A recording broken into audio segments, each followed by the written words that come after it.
तो आज chapter second में, ये सेकंड चैप्टर आपका है। सेकंड चैप्टर में दो मेन टॉपिक आपके हैं, एक है पोटेंशियल और दूसरा कैपेसिटर। तो पोटेंशियल हमने करवा दिया था, पूरा हो गया सारा उसके अंदर का। उसके क्वेश्चन भी दे दिए हमने आप लोगों को, असाइनमेंट भी सॉल्व किया आप लोगों ने। आज हमें नई टॉपिक है और लास्ट टॉपिक है चैप्टर की, कैपेसिटर। उसके बारे में बात करनी है। तो देखेंगे आप लोग भी कैसे कैप्चर काम करता है और क्या क्या चीजें आपकी होती हैं और कैसे कैसे काम करता है। बहुत सिंपल सा है ये, बहुत बहुत सिंपल सा है, लेकिन थोड़ी चीजें आपको ध्यान रखनी होंगी। देखिए, सबसे पहले तो कैपेसिटर है क्या चीज, उसकी थोड़ी सी जानकारी देखेंगे यहाँ पे।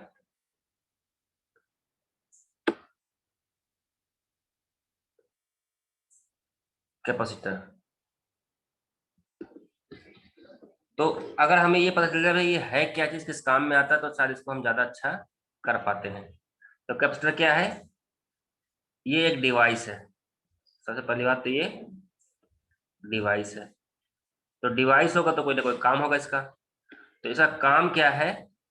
ये स्टोर करती है, स्टोर इलेक्ट्रिकल एनर्जी।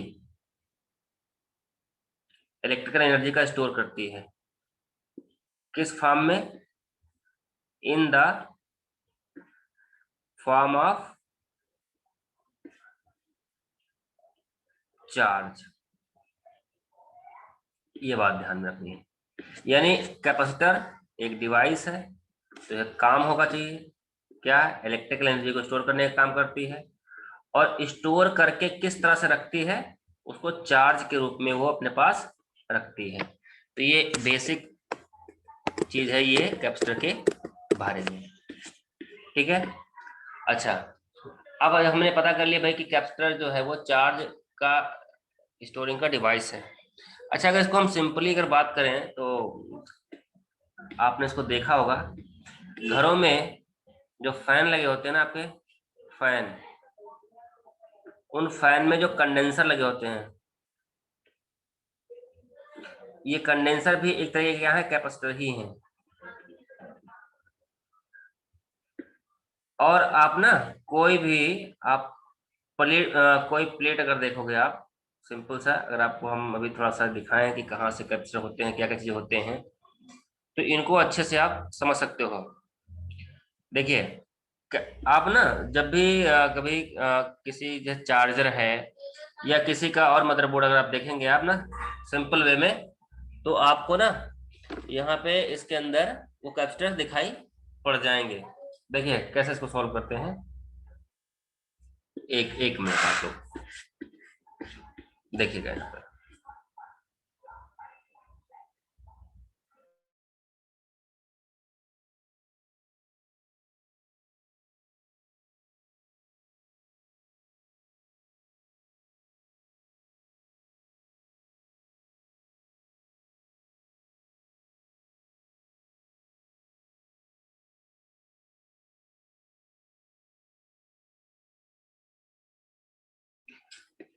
देखिए, तो उसमें से ये सभी कैप्चर लगे होते हैं। तो होता क्या, देखिए एक तरीके से हम सिंपल सा इसका रोल समझ लेते हैं।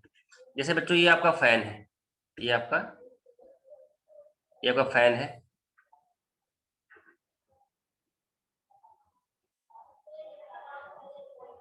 ये आपका फैन है।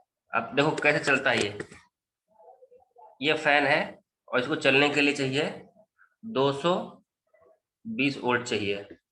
अब इस फैन से ना वायर निकले हैं, ये आपके जो घर में पंखा लगा हुआ है वहां देखिए, वहां इस पंखे में ये वायर जो होते हैं ये यहाँ पे पहले जाते हैं कैपेसिटर में। ये कैपेसिटर में जाते हैं, कैपेसिटर होता है आपका, ये वहीं लगा होता है। और जो घर की सप्लाई आती है ना, वो सप्लाई आती है कैपेसिटर को, ऐसे आती है, ये यहाँ से सप्लाई आती है आपकी, ये सप्लाई है आपकी। तो अब देखिए कैपेसिटर का रोल क्या होता है कि यहाँ से जो सप्लाई चलती है आपकी, ये करंट चलती है यहाँ से, ऐसे करंट चली है आपकी। तो ये करंट किसने लिया? ये कैपेसिटर ने ले लिया पहले। और कैपेसिटर ने फिर अपने से लेने के बाद अपने अकॉर्डिंग इसकी आवश्यकता के अनुसार करंट को सप्लाई करता है यहाँ पे। तो अब इसकी खास बात क्या है, इसका इंपॉर्टेंस क्या है? इंपॉर्टेंस ये है कि ये जो जो ये पोटेंशियल है ये वेरी करता है। मान लीजिए कभी आ गया 250 आ गया, और चाहिए कितना इसको, 220 चाहिए इसको,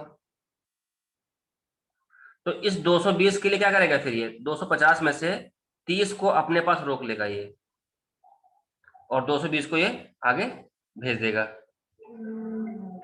ठीक है, इसी प्रकार से मान लीजिए कि अगर ये 200 आ गया ये, उस केस में क्या करेगा ये, अपने में से 20 जोड़ करके फिर से 220 दे देगा। मतलब कुल मिला के सप्लाई कुछ भी आए, ये कैपेसिटर क्या करता है, उसको मेंटेन रखता है ताकि डिवाइस पे हमारा कोई फर्क ना पड़े।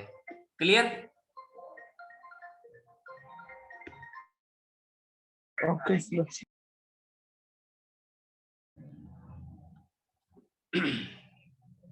तो इस तरह से ये कैपेसिटर आपका काम करता है, बहुत बहुत बहुत सिंपल वे में। सबको समझ में आ गया भाई कैपेसिटर का काम? Yes sir. चलिए अब इसको थोड़ा सा हम अब मैकेनिकल वे में यानी मैथमेटिकल वे में हम इसको करेंगे। अभी तो क्या था, थियोरेटिकल बात थी जो हम सबने सुना और किया और समझा, इसका फंक्शनिंग समझ लिया। लेकिन अब ये कैसे एग्जैक्टली काम करता है इस बात को ध्यान करेंगे, थोड़ा सा समझेंगे इसको।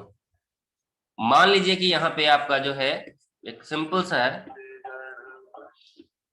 एक मिनट बेटा।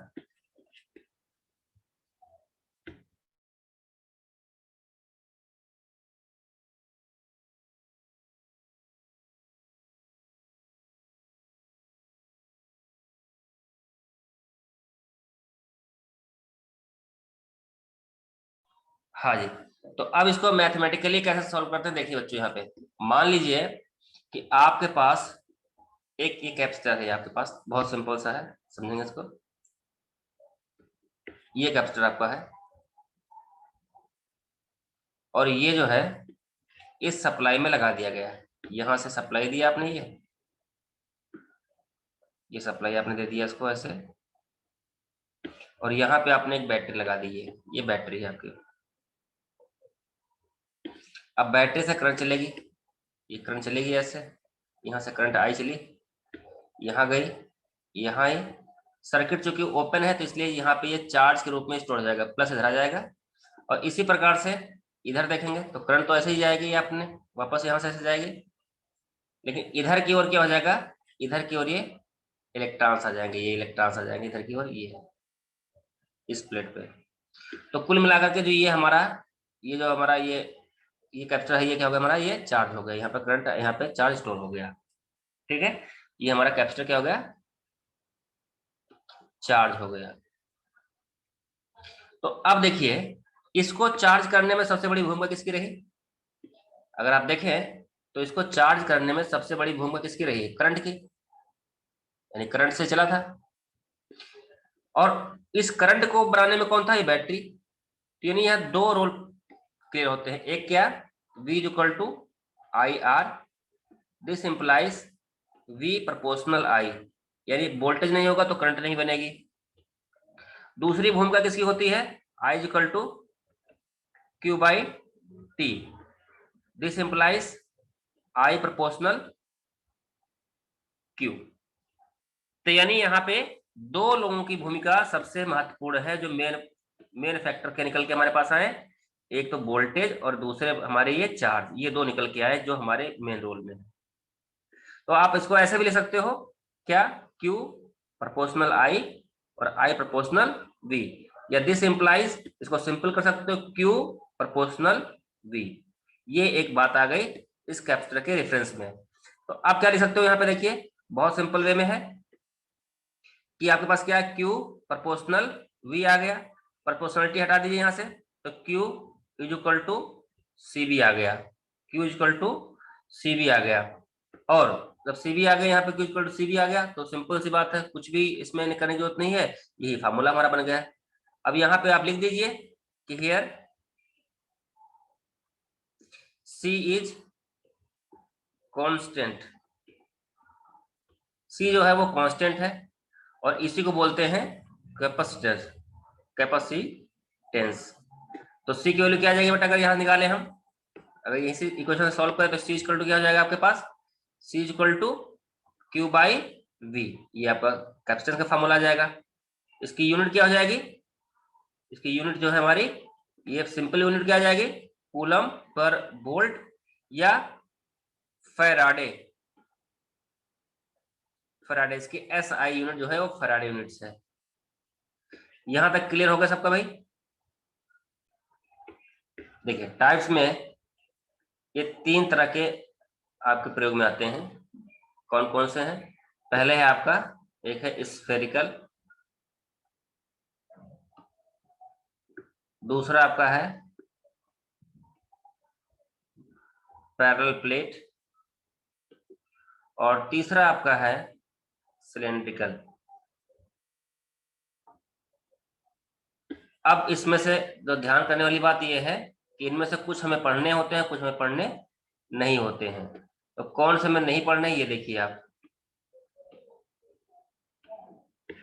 ये हमारे सिलेबस में नहीं है, कैप्चर नहीं है। ये हमारे पास सिलेंडर है और पैरेलल प्लेट है, और इसमें से जो ये पैरेलल प्लेट है ये आपका मोस्ट इंपॉर्टेंट है।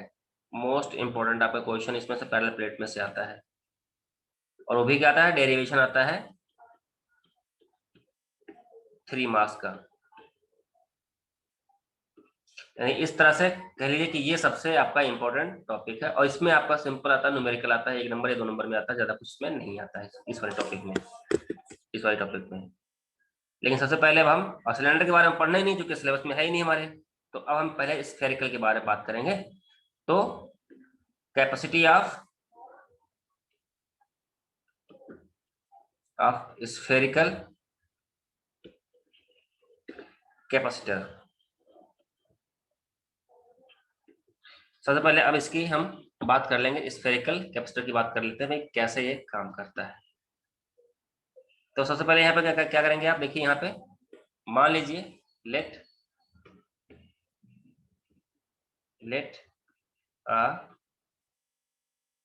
a sphere of radius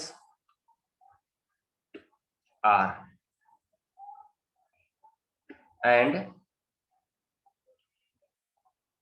charge q, radius r और चार्ज q का आपके पास स्फीयर है, ये आपका, ये आपका, ठीक है। और ये इसकी रेडियस है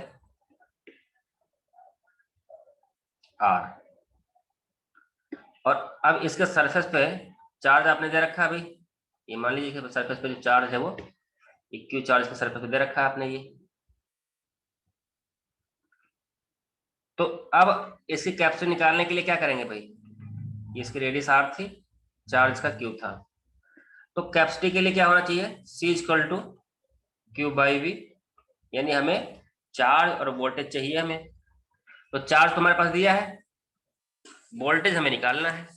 तो वोल्टेज के लिए फॉर्मूला क्या होता है, V इक्वल टू क्या होता है भाई, K Q बाई R, या इसको भैया और सॉल्व कर लो, Q अपान K की वैल्यू क्या होती है, 4 पाई एप्सिलॉन और R, ये हो जाएगा आपका। तो अब यहाँ पे ये इक्वेशन नंबर फर्स्ट था और इक्वेशन नंबर सेकंड था। तो अब देखिए by equation first and second, first second से बात करें तो क्या आएगा, C इक्वल टू, और Q की वैल्यू क्या है बेटा आपकी, एक Q लिख लिया आपने यहाँ पे, दूसरे Q की वैल्यू क्या आई है, Q अपान 4 पाई एप्सिलॉन R। तो यहां से देखिए आप, तो ये Q इस Q से कैंसिल हो जाएगा आपका, और ये ऊपर चला जाएगा यहाँ, तो क्या बनेगा ये आपका बेटा, 4 पाई एप्सिलॉन और R। तो यानी C equal to 4 pi epsilon R, ये एक आपका फॉर्मूला बन जाएगा। समझ में आ गए भाई? सर यहाँ पे Q बाई V होगा ना, C हाँ equal to Q by V, हाँ हाँ, तब Q बाई, सर यहाँ पे आपने V छोड़ दिया है सर। कहाँ ऊपर?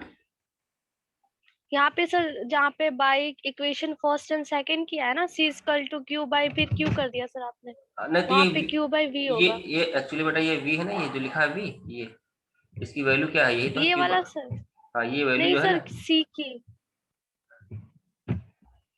C, अच्छा सर वहां पे डायरेक्ट पुट करना है। डायरेक्ट कर दिया हमने। C इक्वल टू क्या होता है देखिए यहाँ पे, ऐसे फार्मूला कर देख लें, तो सी इक्वल टू क्या होता है, क्यू अपॉन वी होता है।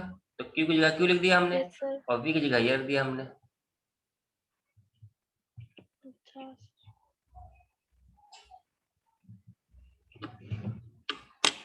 ठीक है बच्चों।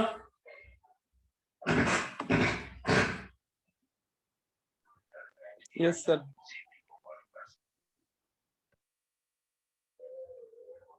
समझ में आ गए?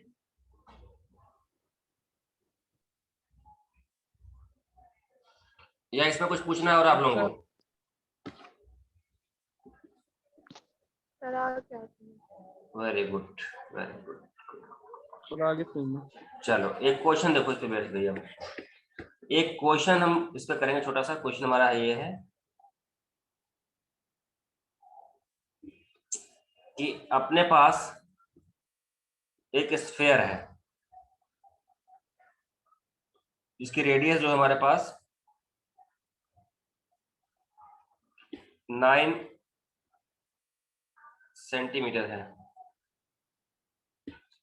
अब आप बताना कि उस पर कितना चार्ज आ सकता है, कितना, उसकी कैपेसिटी कितनी हो सकती है, उसका कैपेसिटी कितना होगा। तो अब देखिए इसको सॉल्व कैसे करेंगे, ये देखिए, ये मैं करके दिखाता हूँ, अगला क्वेश्चन मैं दूंगा वो आपको करना होगा। तो देखिए फॉर्मूला क्या है, C equal to 4 pi epsilon R. तो यहाँ पे ना ये जो 4 पाई एप्सिलॉन आर है ये आपको परेशान करेगा हमेशा। तो इसके समाधान के लिए एक तरीका बता रहा हूँ कैसे इसको सॉल्व करोगे।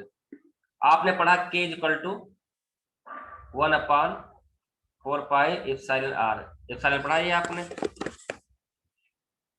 इसकी वैल्यू कितनी होती है, 9 इंटू 10 की पावर 9। तो यहां से देखिए आप क्या लिख सकते हो, 1 अपॉन 9 इंटू 10 की power 9 is equal to 4 pi epsilon. ये आपका आ गया। अब इसको जहां भी रखना हो आप आंसर दीजिए और आपकी कैलकुलेशन जो है बच जाएगा आपको करने से। तो अब देखिए फार्मूले में हमारी रिक्वायरमेंट थी आर की, तो ये आर कितना रखा, 9 सेंटीमीटर रखा। ये 9 सेंटीमीटर को मीटर बनाओगे तो यहाँ पे आर इक्वल टू कितना है, ये 9 आ गया। सेंटीमीटर। तो इसको किया आपने तो 9 इंटू 10 की पावर -2 मीटर।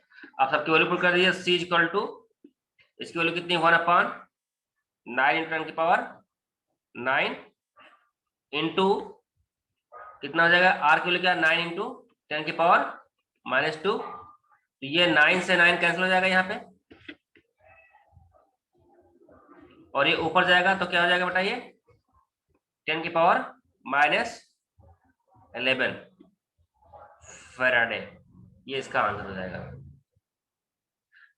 क्लियर हो गया बेटा ये? Yes sir. ठीक है। तो अब अगला क्वेश्चन मैं दे रहा हूं, इसको थोड़ा ध्यान से करिएगा आप सभी लोग, इसका आंसर अच्छा निकालिएगा। क्वेश्चन हमारा है, if earth is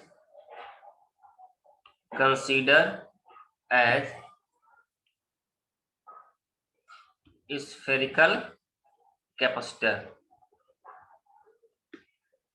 of radius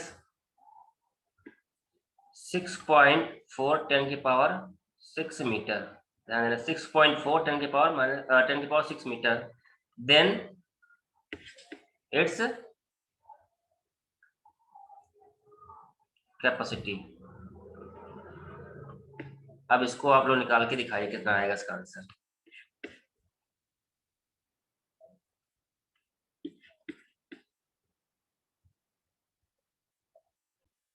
तो इसका आंसर आपका आ गया।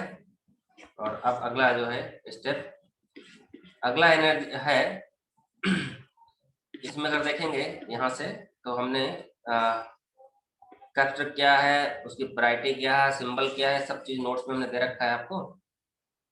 उसकी यूनिट्स क्या है, ये सारी चीजें आपको, उसकी यूनिट डायमेंशन, सारी बातें यहाँ पे दे रखी है हमने। ये कैसे कैसे इसकी आती है, यूनिट्स क्या होती हैं, और सारी चीजें आपको दे रखी हैं। चार्जिंग कैसे होती है, डिस्चार्जिंग कैसे होती है, ये सारी चीजें दे रखी है यहाँ पे हमने।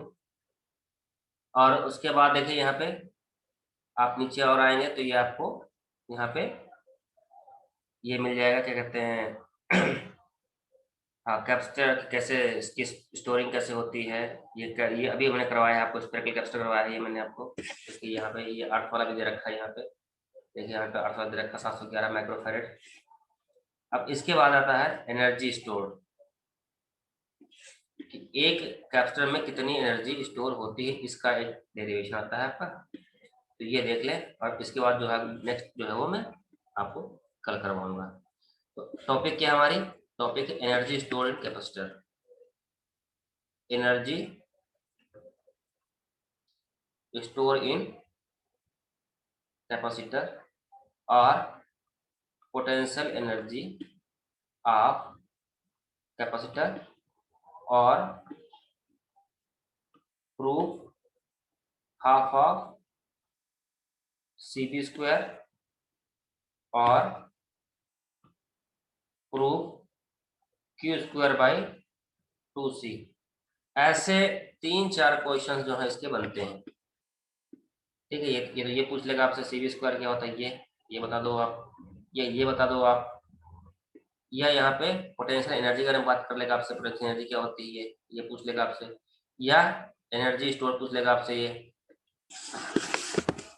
ये आपका ये एनर्जी स्टोर पूछ लेगा। तो यानी क्वेश्चन 1 और 4 तरीके से इसको पूछा जा सकता है, इसलिए ये बहुत इंपॉर्टेंट बन जाती है आपकी टॉपिक, ये आप इसको सॉल्व करेंगे, ठीक है।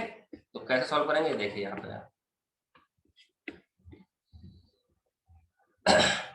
देखो यहाँ पे एज वी नो दैट, क्या जानकारी हमारे पास है कि पोटेंशियल एनर्जी क्या होता है, potential energy of the system is work done of the system. इस सिस्टम को जो वर्क डन होता है वही क्या उसकी पोटेंशियल एनर्जी होती है। तो वर्क डन इक्वल टू क्या होता है, Q और V। तो अगर हम देखें यहाँ पे इस कैपेसिटर के अंदर, अगर देखते हैं हम, तो क्या वेरिएबल क्या है हमारे पास, भाई यहाँ पोटेंशियल तो कांस्टेंट है हमारे पास, करंट जा रही है आराम से, और करंट जा रही है तो चार्ज, तो यह जो वेरिएबल हमारा है ये है चार्ज। तो अगर एलिमेंट्री पार्ट में लिखोगे इसको dW इक्वल टू, तो क्या आएगा ये V और dQ आ जाएगा। दूसरा बात यहाँ पे क्या है, C इक्वल टू क्या है, Q बाई V है, this implies V equal to Q by C। अब यहाँ पे इसकी वैल्यू पुट कर दो, तो dW equal to Q by C और dQ। अब क्या करिए इसको इंटीग्रेटिंग बोथ साइड, दोनों इंटीग्रेट कर दीजिए। इंटीग्रेट करोगे तो क्या आएगा, integration of dW equal to integration of Q by C और dQ। सोल्व करोगे तो dW से W हो जाएगा और 1/c बाहर आ जाएगा, ये इंटीग्रेशन ऑफ Q और dQ। इसको सोल्व करोगे तो क्या आएगा 1/c और एक Q स्क्वायर बाई 2। तो W इक्वल टू ये क्या हो जाएगा बेटा आपका Q स्क्वायर बाई 2C। एक पहले तो एक प्रूफ कर लिया आपने, और Q इक्वल टू क्या होता है CB, Q equal to CB, तो W equal to C square V square upon 2C। तो यहाँ C से C कैंसिल हो जाएगा एक ऊपर, तो क्या बचेगा यहाँ पे W equal to half of CB square, दूसरा बना लिया आपने। तो ये आपके डेरिवेशंस हो गए दोनों, ठीक है।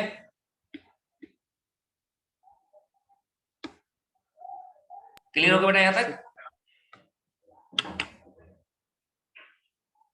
Yes sir. चलिए इसको नोट कर लीजिए, और बाकी अब क्लास का टाइम हो रहा है, मीटिंग को एंड करेंगे, और इसको अच्छे से नोट कर लीजिए आप लोग। इसका जो स्नैप ये फोटो है मैं आपके ग्रुप में भी डाल दूंगा ताकि आप इसको देख सकें, ठीक है। चलिए okay, thank you to all of you. Good afternoon sir. Good afternoon.